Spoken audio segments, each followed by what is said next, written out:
Got Mathew Ingram on the line from the Globe and Mail, globetechnology.com. Thanks for joining us, Mathew. Thanks for having me, Mike. I want to talk about internet television. A lot of programs are now available on the broadcasters' websites that you can actually go to and stream and watch whenever you want, things like Heroes and stuff. But you'll find, though, if you go to the U.S. sites like the NBCs and what have you, you can't access them from Canada. And recently, Hulu, which is a new online streaming partnership between NBC and Fox, is doing the same type of thing. Mathew, what's going on here?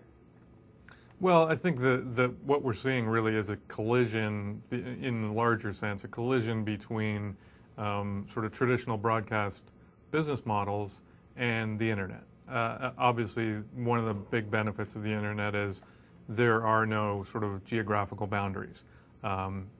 Anybody can theoretically get the internet anywhere. Content, digital content is just ones and zeros. Bits can stream to wherever someone wants to get them. And the only problem with that is that when those bits involve content that someone has licensed and paid for and is only allowed to distribute to certain people, then they have to find ways of locking it down. So there's digital rights management, and then there's what some people call geo-blocking or IP blocking, where if you're a U.S. Broadcast network, you've sold the rights to Heroes or Chuck or House or whatever you want to, whatever show you want to describe. You've sold those rights to a Canadian broadcaster. They get to broadcast it to Canadians.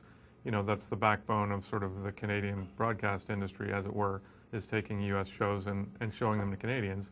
So you can't just let Canadians go and watch those shows streaming on the NBC website from the U.S., because it would ruin the entire business model that both NBC and Global or whoever here have structured.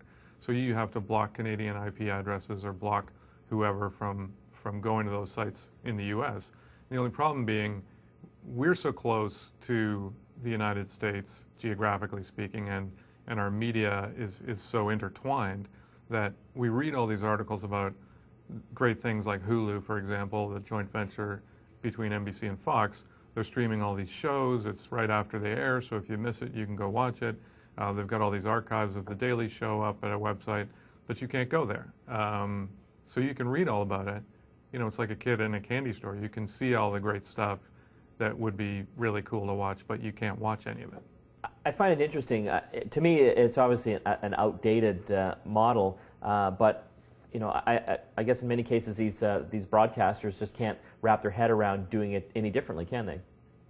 Well, I think they intellectually they may be able to think about doing it differently, but there's a big gap between thinking about it and being able to do it.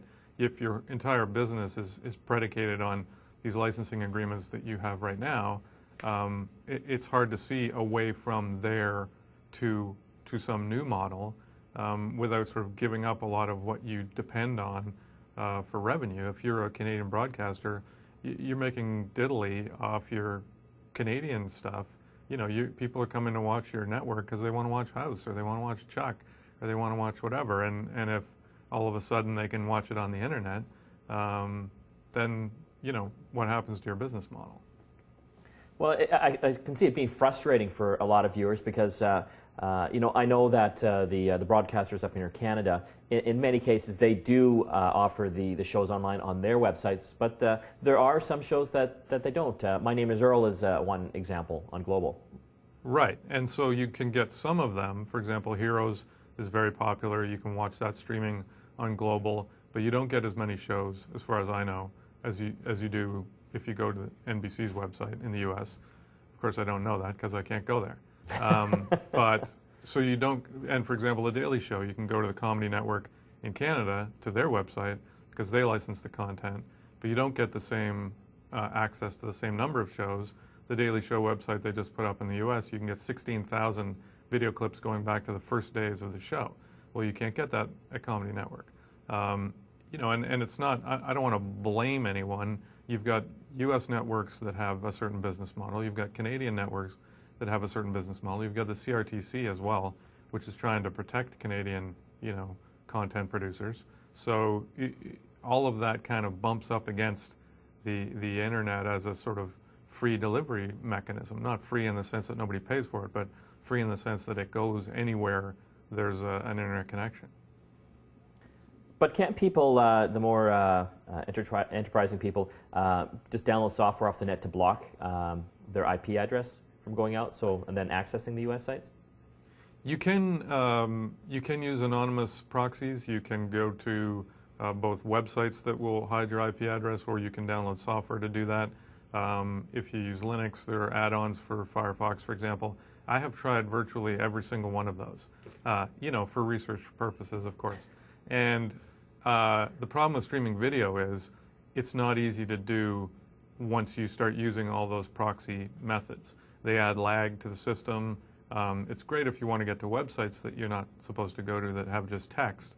But for video, it's still problematic. Well, it'll be interesting to see how this progresses over the years. Mathew, I want to thank you so much for joining us. Okay, thanks, Mike. Mathew Ingram from the Globe and Mail. You can check out more of his articles and blogging at globetechnology.com.